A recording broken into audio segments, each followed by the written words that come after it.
Alright, so I'm going to go through the first part of notes for Unit 5. I split Unit 5 into two pretty separate sections. One is on universal gravitation, and the other is on simple harmonic motion. So they're pretty separate topics. When I come back, we're going to study sound and waves, and also electricity. So these are all sort of separate little topics for the rest of the year. That does not necessarily build on what we've done already. A little bit, not too much. Okay, so universal gravitation will be the first part of Unit 5. On your test, I made 15 multiple choice questions, universal gravitational questions, and the other 15 simple harmonic motion questions, but all those short answer questions are simple harmonic motion questions. So, and there's only like one section of homework from this unit. So this will be sort of a short little unit.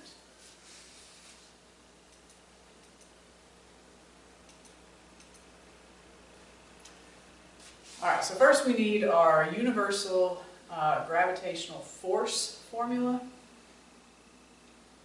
And this is coming from Newton. And he says there's a natural force of attraction between any two things. We're often talking about gravitational force between like a person and the Earth. And we can boil that down to mg, mass times gravity, the weight of the person. But we are assuming that person is close to the Earth. We could have that person way out in outer space, and there would still be a force, a gravitational pull from the Earth to the person. But it would be based on the mass of the person, mass of the Earth, and the distance between them squared. So truly the force of gravity between two objects, again, depends on their masses and the distance between them squared. This capital G is a constant. It will be on your equation sheet. So you don't necessarily need to memorize it, but it is 6.67 times 10 to the negative 11. So that makes it a pretty small number. So if you want to have any sizable force of gravity, you need to either have huge masses or a really close distance between those things. Force of gravity is also a vector. It's an attractive force. So the force on either object is equal and opposite, but of course pulling together. And again, that does mean there's a force of gravity between any two things, between any of you guys in the room right now are pulling on each other. But it's such a small force for your masses. You need like planetary size masses to get a noticeable force.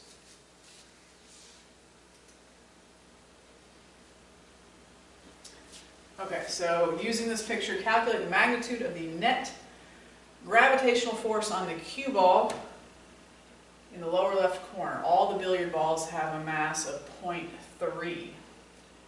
So this is a vector equation. There would be a force of gravity up from mass 2 and a force of gravity to the right from mass 3. And we would have to sum them, again, like vectors, head to tail, and really make a triangle and do Pythagorean theorem to get the overall net force, which would be essentially this way. Of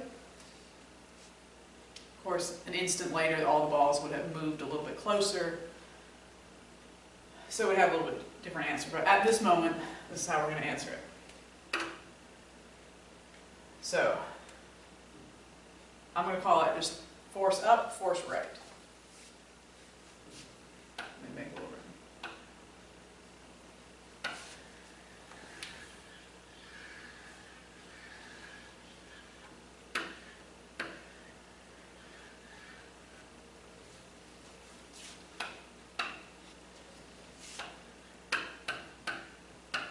So force up would equal that constant g, m1, m2 over distance squared. So all the balls had that mass of 0.3. I'm just going to leave g as g for the moment. Oops.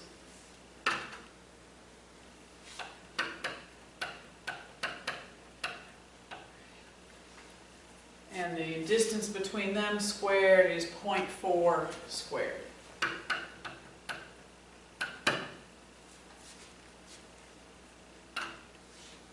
that 1 second. I wish I had somebody here to do the math for me. Force to the right. Same formula. I'm just going to leave the G as G again. 0.3, 0.3. And the distance they are away is also 0.3. So I can do that one. All my 0.3s would go away. And that's just G.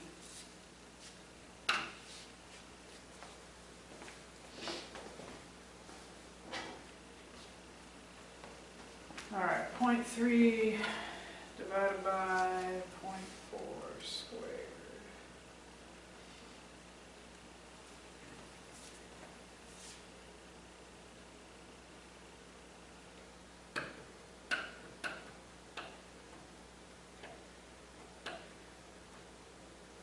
Alright, let's call it 0.56 G. So still I want the net gravitational force. Now I'm going to make a little triangle. I know the right was G. The up was about half G. Still leaving everything in terms of G. My net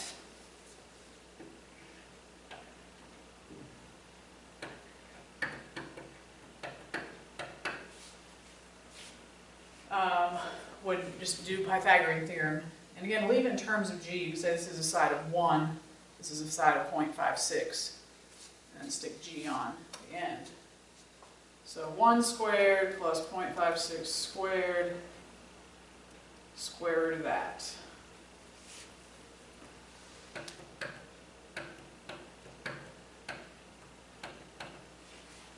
Now to actually multiply in G, that capital G is 6.67 times 10 to the negative 11. Do be careful on equation quizzes. I know you're storing them in your calculator. There's definitely a difference though between capital G and little g. I would probably mark you wrong if you're switching those.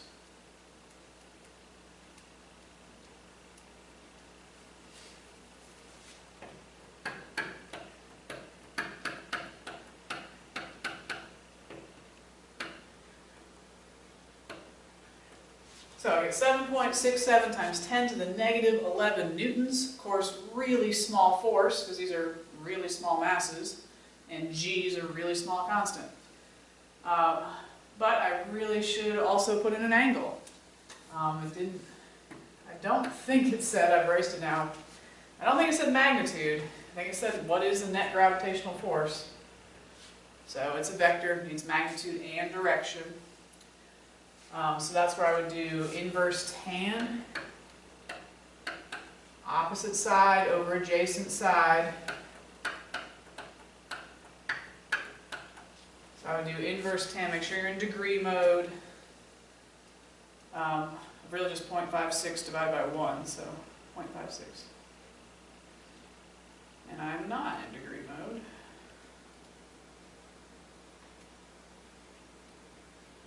So inverse tan, 0.56, 29 degrees.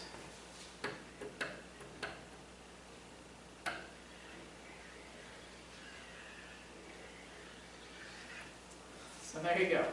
That is a net gravitational force acting on that cue ball at that instant.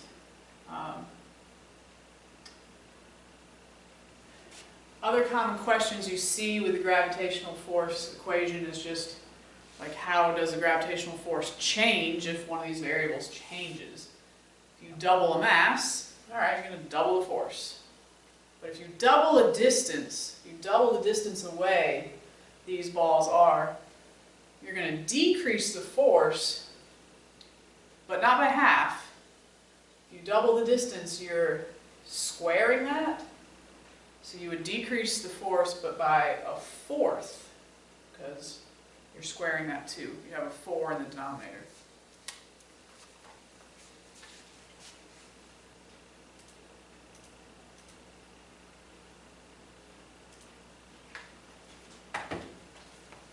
Okay, another handy equation to sort of have is just how do you calculate gravity?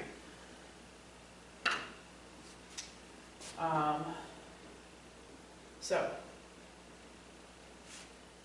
we know weight is mg.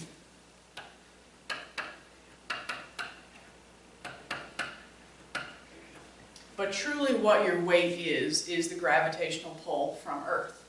So that was capital G.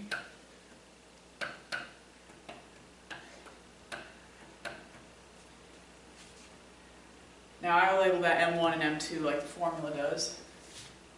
The mass, like your mass, you call it M1, means you don't really need to know your mass to calculate G. But if M1 is you, M2 is the Earth.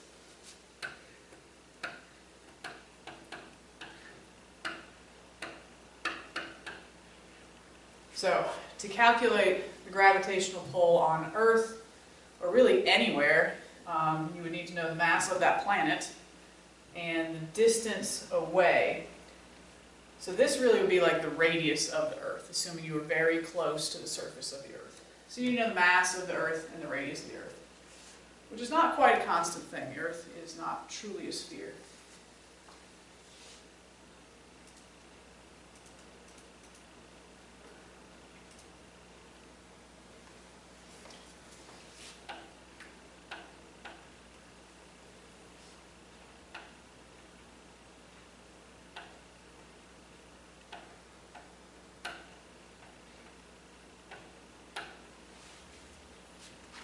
So there's the equation we just derived. Gravitational pull, again, it's equal to that big constant G times the mass of the planet, doesn't have to be Earth, and the radius of that planet squared. So rank in order from largest to smallest the free fall accelerations on the surfaces of the following planets. So I just sort of have to plug into that 4 different times. Again, the bigger the mass, I'm assuming the bigger the gravitational pull. But the smaller the radius, the bigger the gravitational pull. So I'm going to guess B's got to be the largest gravitational pull. That's the biggest mass, 2m, smallest radius. So A, plugging in there, I would get G m over r. B, I would get G 2m over r. C, I would get G m over 2r. And sorry, I forgot to square those. Squared. Squared. And D, we get G 2m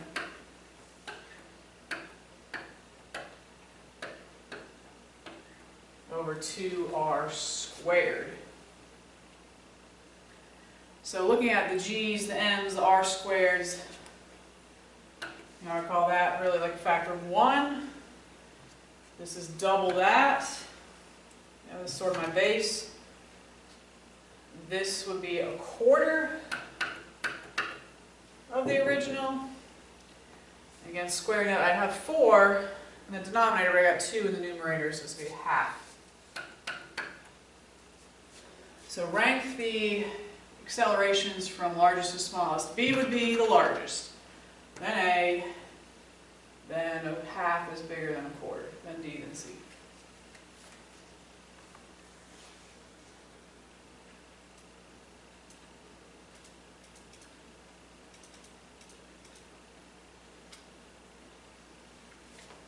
All right, talking about a gravitational field. We can also talk about an electric field. But field forces just describe forces that act between objects even if they don't touch. And if you're going to draw field lines, you're sort of describing what the force would be from a source on another test particle. So you could put test particles just anywhere. What would the force be there? Here's sort of a picture of that. You know, if this is like a planet, whatever, I could have another particle here. The gravitational force would be down towards it. I could have a particle here, a little test particle. The gravitational force would be towards it, but smaller, it's farther away. I could have a particle here, even smaller gravitational force. So those would be the field lines, you know, around like a planet. If it was just above flat ground, okay, I could say there's my ground. I could have a test particle here, here, here. I could have one here, here, here. I could have a test particle here, here, here. How is the gravitational force changing at those spots? Well, the closer it is, the bigger. Farther away, you know, a little smaller, just like that.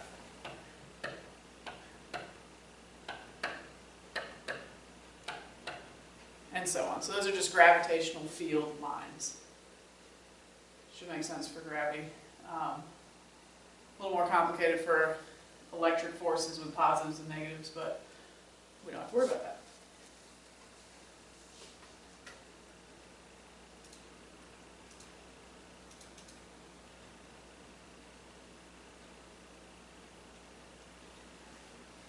Okay, so there's also a gravitational field formula. It is the same thing as a gravitational force formula, just minus one mass. Because it's like, you don't know what the mass of the test object could be. You find the field, and then multiply in whatever mass you want it to. So, gravitational field equation, I just write out the whole word, gravitational field, is G_m over r squared. And so the force would be in newtons, but you don't know what that extra mass is yet, so it's newtons per kilogram.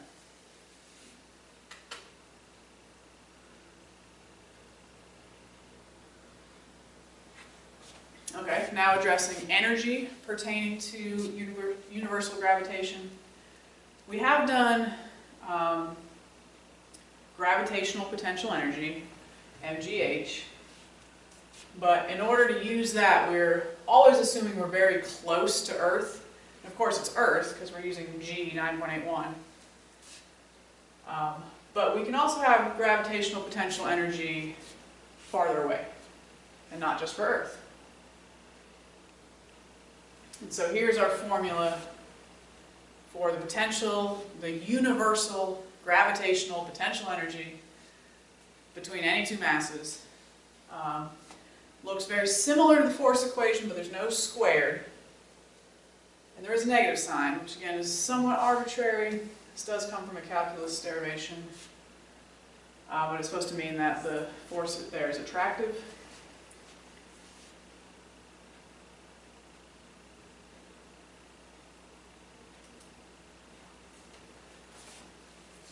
Okay, so calculate the total energy, potential and kinetic, of a space shuttle in orbit.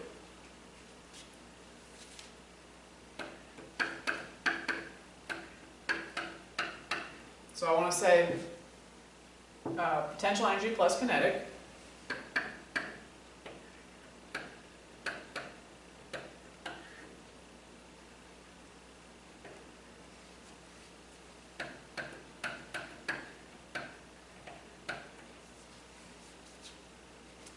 So that's what you would do. You want the total energy of the space shuttle. So the space shuttle itself is moving. You know, it would have kinetic energy going around the Earth. And there is a gravitational potential energy between them, which is still negative. And our answer actually ends up being negative. I know that seems a little strange. But do make sure you put your negative sign on for universal gravitational potential energy. So what values am I plugging in here? I've got all this info. Again, G is that 6.67 times 10 to the negative 11. That's my G. Mass 1, mass 2. Well, that's obviously the shuttle and the Earth. So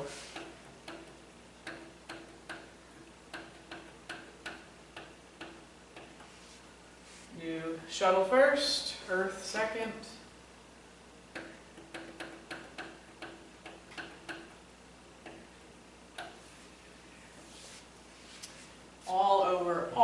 so what is r? R is the distance between the two objects, but specifically, like, all right, well, where is the Earth? Think about center of mass again. The Earth would be considered to be located at its center. So when I plug in the r value, I don't just want to plug in the distance from the shuttle to the surface of the Earth. That's part of the distance away, but you got to consider the Earth to be at its center of mass. So you need to add up the radius of the Earth and the distance the shuttle is above the ground. Alright, so I need, on the bottom, 6.4 times 10 to the 6th meters, so that's the radius of the Earth, plus that height above the Earth.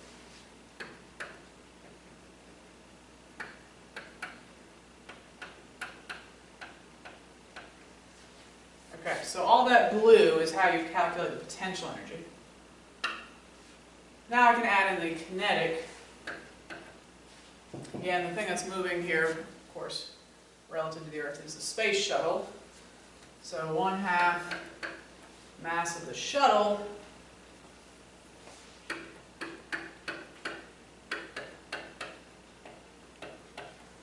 and times its velocity squared, its linear velocity, 7,690 meters per second.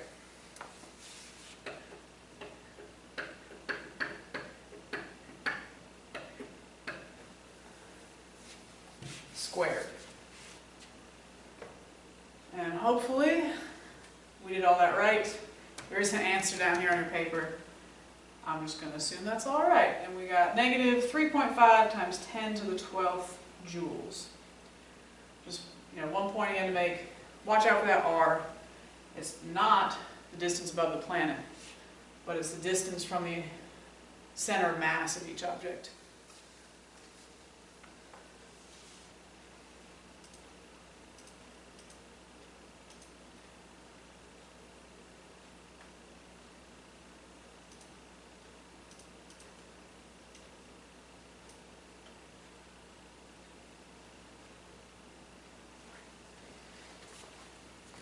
Okay, another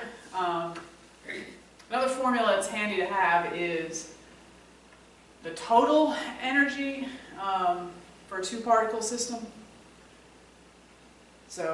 Or like we just had, the Earth and the space shuttle. So of course we have that formula. That's what we just did in the last slide. But we can make a little substitution here and come up with an equation for just really the total mechanical energy, which we could have just done. But again, this would be for a two-particle system, like one thing orbiting something else. So it says knowing this, knowing the centripetal force equals the force of gravity, substitute for V. Sorry.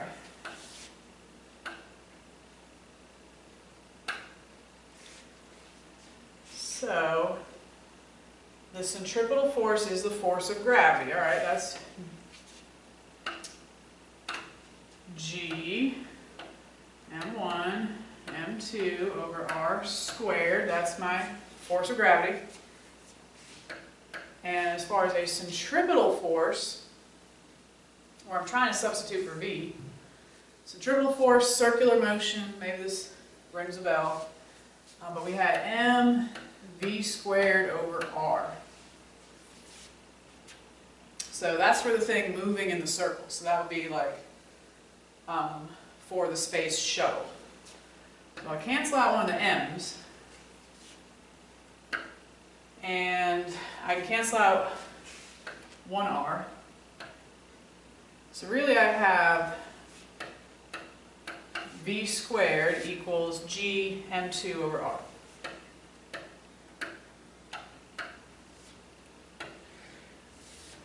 And I'm going to plug that in there.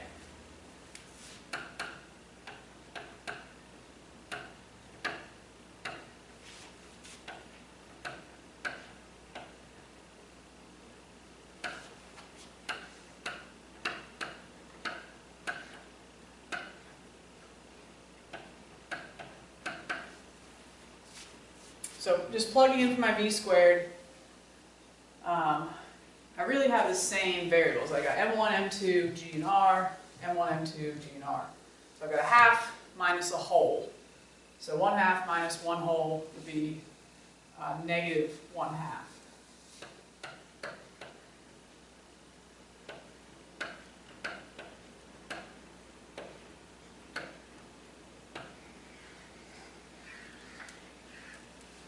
And that is another handy equation to have for total mechanical energy of a two-particle system, something orbiting something else.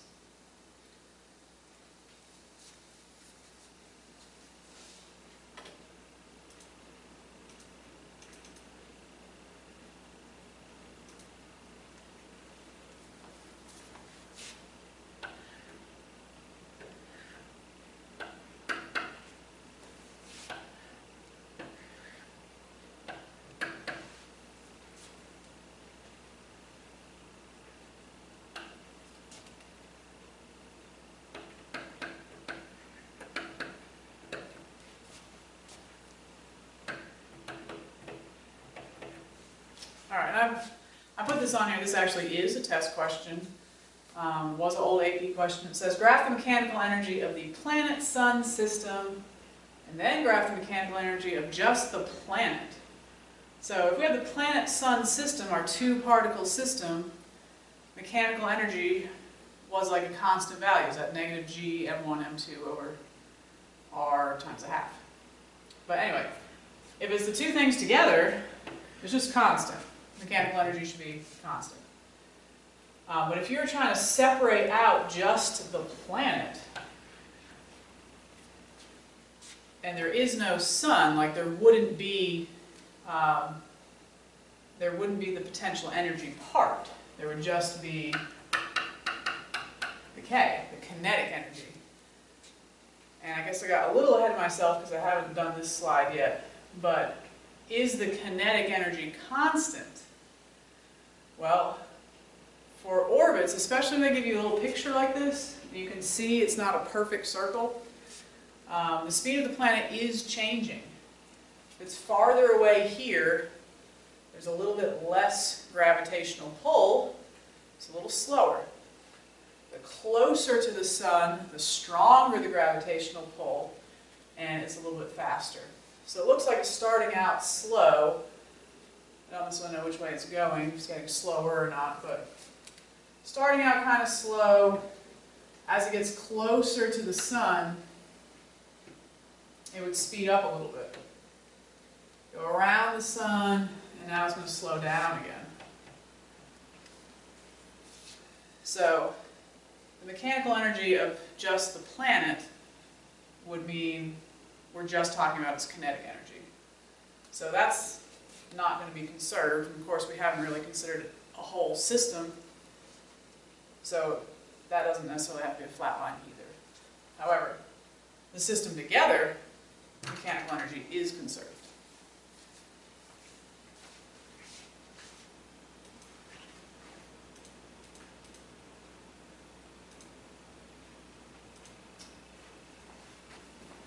Okay, and this is sort of the last little topic here in universal gravitation. We did the force equation, talked about energy, now we're going to talk about Kepler's laws. So Kepler's laws of planetary motion. Law number 1 is just that orbits are really ellipses and not circles. With a center of mass at one focus, if you remember geometry, you have like your major axis and your minor axis, and there's these foci, but the sun is at one focus of this ellipse.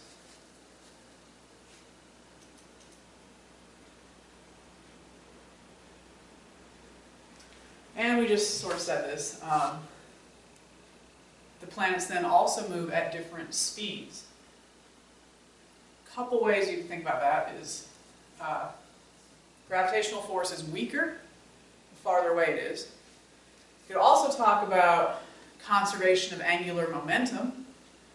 Angular momentum is conserved, but if this planet is farther away, like that ice skater has got that bigger rotational inertia, and so lower angular speed. But if it's closer, bringing those arms in for the ice skater, it's got a smaller rotational inertia and a bigger angular speed.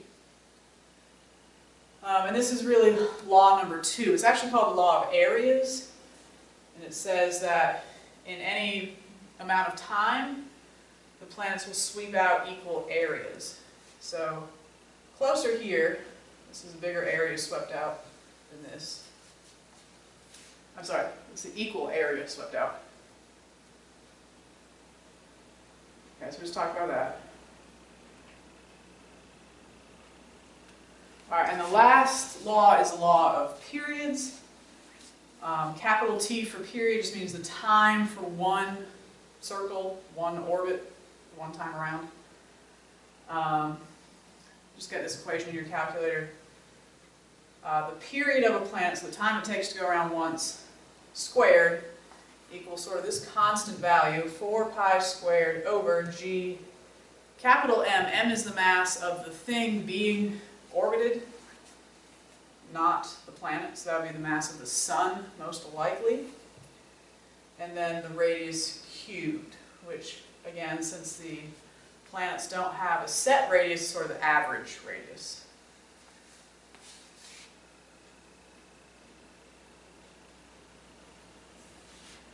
So a satellite is in a low Earth orbit. Which of the following changes would increase the orbital period? So just going back to the formula for a second. How could I make the biggest t possible, the biggest orbital period? Well, I can't change 4, can't change pi. I would definitely want a big R. The bigger the radius, the bigger the period. If I could make the mass of the thing being orbited smaller, that would help too. But this again is likely just constant. So bigger radius is what we're looking for. So increasing the mass of the satellite has nothing to do with it.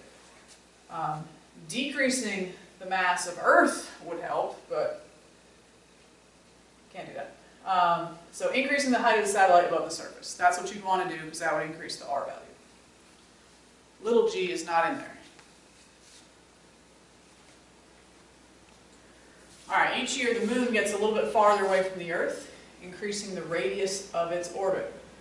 How does this affect the length of a month, where a month is the time it takes the moon to go around the Earth? So really the same question we just had. If you're increasing the radius, you are increasing the period. So the time it would take to go around would get longer.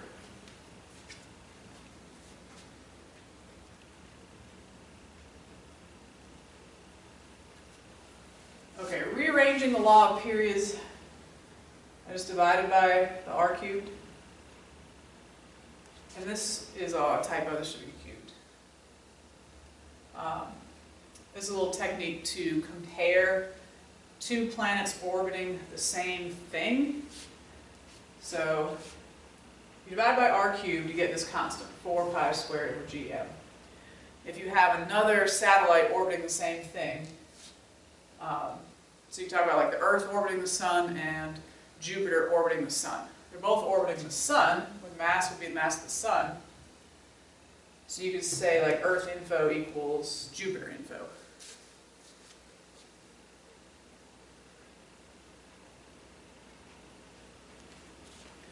And this is still rearranged just slightly differently, but this is the same. This is still called the law of periods, but you would use it if you had two objects orbiting the same thing. T is period, r is radius distance away.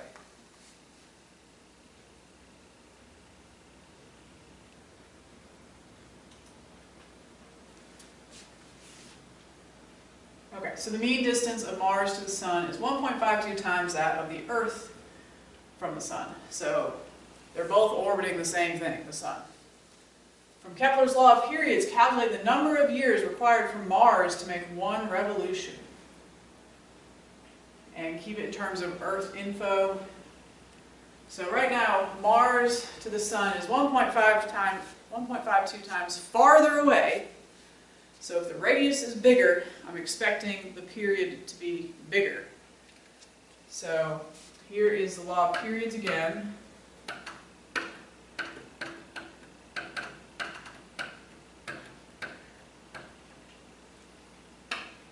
And just keep like Earth and Mars information, either both on the top, both on the bottom. So I'll put the thing I want to solve for on the top. So Mars. So I want to know something about Mars. So I'm going to put Mars here, Mars here. I'll put Earth here, Earth here.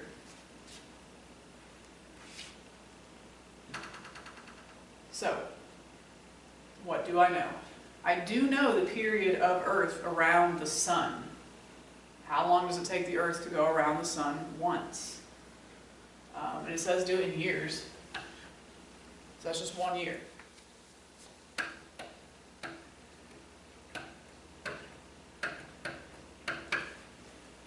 Now, the radius of the Earth, be careful, that's how it appears to read, radius of Earth, but this is the distance from the Earth to the Sun. From the center mass of the Earth to the center mass of the Sun. And you can get away without looking that up. I'm just going to leave it as RE.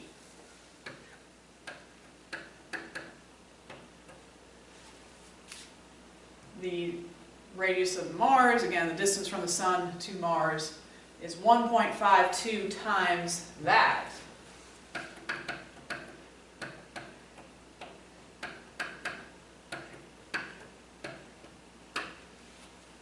And that whole thing is cubed. So I'm going to have to do 1.52 cubed. I also have RE cubed on the top. So really the RE part of it can just go away. So Tm equals the square root of 1.52 cubed.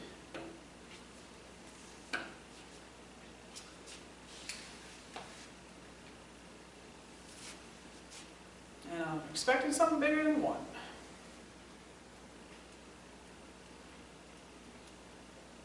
So I get 1.87.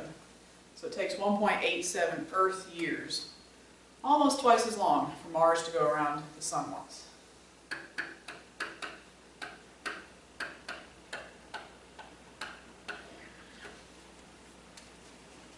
Okay, so that is universal gravitation.